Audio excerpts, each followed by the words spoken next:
ನಮಸ್ಕಾರ ರೈತ ಮಿತ್ರರಿಗೆ. ರೌಂದಿ ಕಟ್ ಮಾಡಿ ಸಾಲದಾಗ ಬಿಡ್ಬೇಕ್ರಿ. ಹಿಂಗೆ ಸಾಲದಾಗ ಬಿಟ್ಟು ಅಂದ್ರೆ ಭೂಮಿಗೆ ತಂಪವಾಗಿರ್ತೈತಿ ಮತ್ತು ಇದರಲ್ಲೇ ನಮಗೆ ಲಾಗುಡಿ ಪನ್ನ ಹೆಚ್ಚಾಗ್ತೈತಿ. ಮತ್ತು ಇದ್ರಾಗ ಒಂದು ಉಪಯೋಗ ಅಂದ್ರೆ ರಾಸಾಯನಿಕ ಗೊಬ್ಬರ ಏನು ಹೋಗಿತಾವ್ರಿಲ್ಲ, ಅದೊಂದು ಉಳಿತಾಯ ಆಕೈತಿ ನೋಡ್ರಿ. ಇಲ್ಲಿ ರಾಸಾಯನಿಕ ಗೊಬ್ಬರ ಒಗೆದು ಅಂದ್ರೆ ಈಗ ನಾವು ಹರಿದ ಬಿಟ್ಟು ನಾವು ಲಾಗುಡಿ ಒಗಿಬೇಕಾಗ್ತೈತಿ.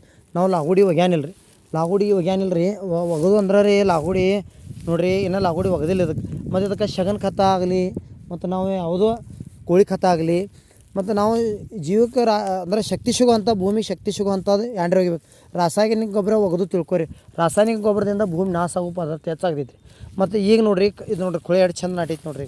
ಇದನ್ನು ಬಗಲ ಹರಿಯವ್ರದವ್ರಿಗೆ ಇದೇನಿದ್ರಲ್ಲ ಇದನ್ನು ಹರಿದ ಇದ್ರ ಒಂದ್ಯಾಗ ಈಚೆರಿ ಮಣ್ಣು ಬಿತ್ತು ಅಂದ್ರೆ ಮತ್ತು ಲಾಗುಡಿ ಪನ್ನ ಹೆಚ್ಚು ಸಿಗ್ತೈತಿ. ನಮಗೆ ಭೂಮಿಗೆ ಫಲವತ್ತಾದ ತಾಕತ್ತು ಹೆಚ್ಚು ಸಿಗ್ತೈತಿ ರೀ. ಮತ್ತು ತಾಕತ್ತು ಸಿಕ್ತಂದ್ರೆ ಭೂಮಿ ಬೆಳೆ ಆಗ್ತೈತಿ.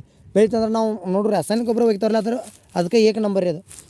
ಮತ್ತು ಕಬ್ಬ ಸುಡಬಾರ್ದು. ಆ್ಯಕ್ಚುಲಿ ಸುಟ್ರೆ ಭೂಮಿ ಹಸನ ಆಗ್ತೈತಿ ಅಂತಾರೆ. ಅದು ತಪ್ಪು ಕಲ್ಪನೆ. ಭೂಮಿಯಾನಿದ್ದದ್ದು ಸತ್ವೆಲ್ಲ ಸಾಯ್ತೈತಿ ರೀ. ಕಬ್ಬಿನ ಪಡೆದಾಗ ಸುಟ್ರೆ ಹಿಂಗೆ ಸುಡಬಾರ್ದು ರೀ.